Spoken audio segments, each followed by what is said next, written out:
미카엘과 그의 사자들 교회 89번째 설교를 시작하겠습니다. 요한복음 17장 2절로 3절까지 보겠습니다. 아버지께서 아들에게 주신 모든 자에게 영생을 주게 하시려고 만민을 다스리는 권세를 아들에게 주셨음이로소이다. 영생 곧 유일하신 참 하나님과 그의 보내신 자 예수 그리스도를 아는 것이니이다. 아멘. 본문은 영생 곧 유일하신 참 하나님과 그의 보내신 자 예수 그리스도를 아는 것이라고 말합니다.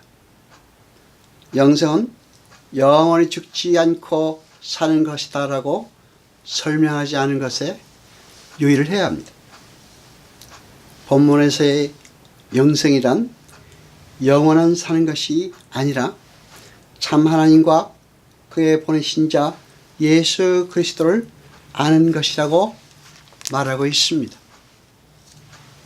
여러분, 복이라는 것은 하나님께서 창조한 피조물들이 하나님의 창조의 목적에 맞게 성실하게 존재하기 위해서 하나님께로부터 공급받는 충만한 하나님의 생명력을 말합니다.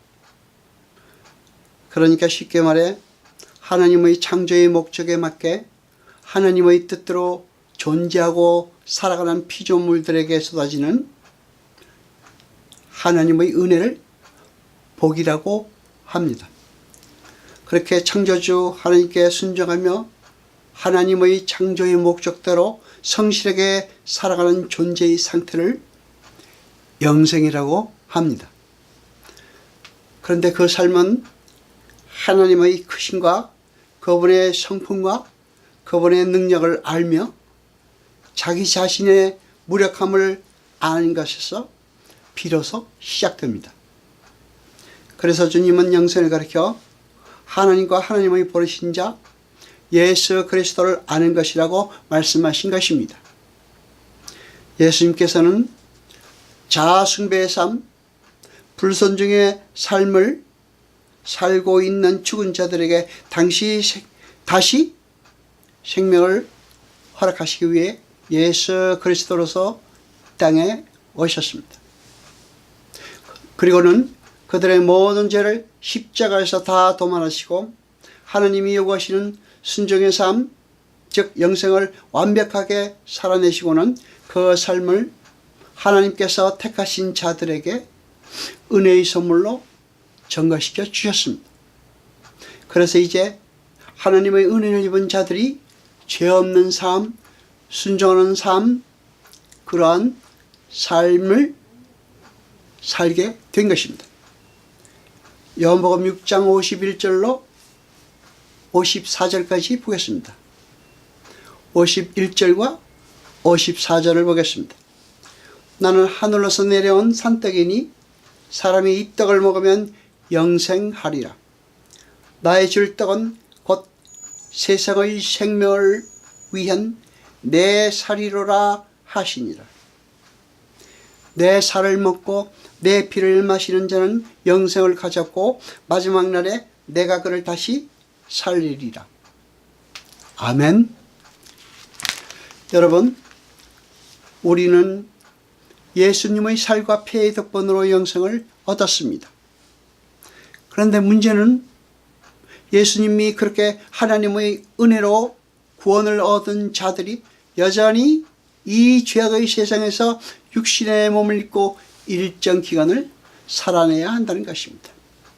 그들은 이미 영적으로 죄와 무관한 사람들이 되었고 예수 그리스도 안에서 하나님께 온전히 순종한 자들이 되어서 영생을 소유한 이들이 되었음에도 불구하고 그 육신의 몸과 죄의 세상에서 그 영향 아래에서 여전히 죄를 짓고 있습니다. 영생을 소유한 자들, 그들이 여전히 사망의 세상에서 사망의 삶을 살고 있는 것입니다. 주님께서 말씀하신 것처럼 이 죄악된 세상에서 영생을 살 수 있는 유일한 길은 하나님과 그 하나님을 이 땅에 계시하러 오신 예수 그리스도를 아는 것입니다. 예수님께서 당신을 가리켜 예수 그리스도라고 칭하신 것이 더 있습니까? 아닙니다.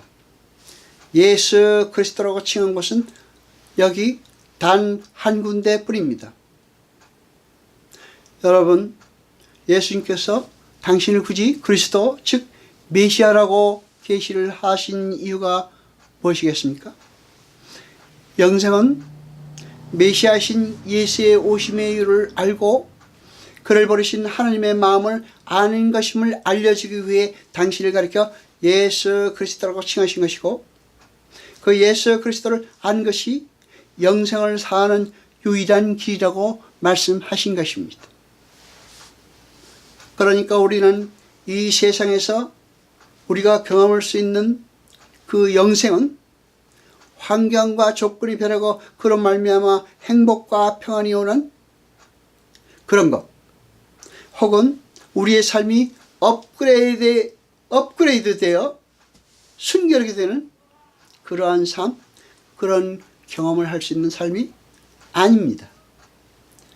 그런 것이 아니라 불가능하고 무력한 자신의 삶을 폭로당하면서 면목 없이 사는 가운데서도 하나님이 자신을 위해 예수를 십자가에 매다심으로 말미암아 자신의 죄가 모든 죄가 사해졌다는 것을 믿고 완전한 순종의 사람으로 여겨주셨다는 것을 믿는 그러한 삶을 말하는 것입니다. 요한복음 5장 24절을 보겠습니다. 내가 진실로 진실로 너희에게 이르노니 내 말을 듣고 또 나 보내신 이를 믿는 자는 영생을 얻고 심판에 이르지 아니하나니 사망에서 생명으로 옮겼느니라. 아멘. 요한복음 3장 14절로 16절까지 보겠습니다. 모세가 광야에서 뱀을 든 것 같이 인자도 들려야 하리니 이는 저를 믿는 자마다 영생을 얻게 하려 하심이니라. 하나님이 세상을 이처럼 사랑하사 독생자를 주셨으니 이는 저를 믿는 자마다 멸망치 않고 영생을 얻게 하려 하심이니라. 아멘.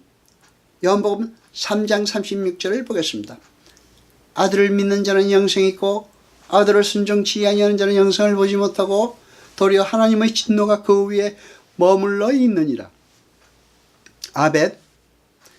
이렇게 주인들은 자신들의 영생에 전혀 기여할 수 없다는 것을 철저하게 인정하고 오직 하나님의 은혜와 그리스도 되신 예수님의 공로만을 믿고 의지하는 삶을 영생이라고 하는 것입니다. 사도행전 13장 48절을 보겠습니다. 이방인들이 듣고 기뻐하며 하나님의 말씀을 찬송하며 영생을 주시기로 작정된 자는 다 믿더라. 아멘. 영생은 누구의 손에서 작정되었습니까? 하나님입니다. 영생은 창세전에 하나님에 의해 계획되고 작정되었습니다. 그 말은 하나님이 당신의 백성들의 순종의 삶을 창세 전부터 계획하고 확정하셨다는 말입니다. 영생의 시작도 하나님이요, 영생의 수요도 하나님의 은혜에 기이는 것입니다. 디도서 1장 2절을 보겠습니다. 영생의 소망을 인함이라. 이 영생은 거짓이 없으신 하나님이 영원 때 전부터 약속하신 것인데, 아멘. 영생은 하나님의 의해서 창세 전부터 준비되고 작정된 것입니다. 그 하나님의 작정이 역사 속에서 실현되는 것이 바로 성도의 구원입니다. 그것을 믿으시면 되는 것입니다. 그것이 영생을 사는 삶입니다. 영생은 하나님과 그의 보내신 자 예수 그리스도를 아는 것이다라고 하신 예수님의 말씀이 무슨 말씀인지 이해하시겠죠? 요한복음 5장 39절로 40절까지 보겠습니다. 너희가 성경에서 영생을 얻는 줄 생각하고 성경을 상고하거니와 이 성경이 곧 내게 대해 증거하는 것이로다. 그러나 너희가 영생을 얻기 위하여 내게 오기를 원하지 아니하는도다. 아멘. 성경은 예수의 필연성을 가르치기 위해 우리에게 주어진 것이지 거기에 적힌 대로 살아내야 구원을 얻으라고 하는 것이 아닙니다. 여러분 잘 알고 계시는 성경에서 강도 만난 자의 비유에서 우리는 무엇을 알 수 있습니까? 그 강도 만난 자는 무엇을 빼앗긴 상태입니까? 하나님을 잃은 상태인 것입니다. 하나님을 잃은 자들을 죄와 허물로 죽어있는 자라고 말하고 있는 것입니다. 하나님을 의지하여 하나님의 은혜로만 살아야 하는 하나님 절대 의존적 존재가 뱀이라는 강대의 속임수에 속아 하나님을 잃어버리고 죽어있는 상태가 된 것이 바로 강도 만난 자인 것입니다. 율법과 제사, 즉 행위는 절대 강도 만난 자를 도울 수 없다는 것이 이 예화의 결론인 것입니다. 그러니까 이웃사랑은 사람의 행위에서 생산되어 나올 수 있는 그런 종류의 것이 아니라는 것을 보여주고 있는 것입니다. 구원은 죄인이 하나님과 이웃을 사랑해서 얻는 것이 아니라 선한 이웃인 예수에 의해서 사랑을 받고 섬김을 받아 주어지는 것이라는 구원의 그리고 영생의 본질을 설명해 주고 있는 것입니다. 우리는 우리의 힘으로 하나님을 목숨 걸고 살아가고 이웃을 내 몸처럼 사랑할 수 있는 그런 존재가 아닙니다. 전적인 하나님의 은혜만을 의지할 때 하나님은 당신의 택한 백성들을 구원해 내시는 것입니다. 그것이 성도의 자기 부인으로부터 격발되어 나오는 것입니다. 그것이 성도들의 신앙생활이라는 것입니다. 성도는 이 땅에서 거반 죽어서 이 세상에 그 어떤 힘도 의지할 수 없고 오직 하나님과 그분이 부르신 예수만을 의지하여 자신을 내어 맡기는 자로 지어져 가는 것입니다.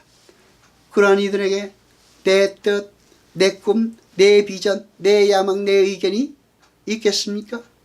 아닙니다. 우리는 절대 의존적 존재로 지어져 가야 하는 것입니다. 여호와 아버지 하나님 거룩하시니여 세세토록 영광과 찬송 받으소서. 말씀을 들을 때 깨닫게 하시고 우리로 진리를 알게 하소서. 이 모든 것 감사드리며 우리 주 예수 그리스도 이름으로 기도드리옵나이다. 아멘.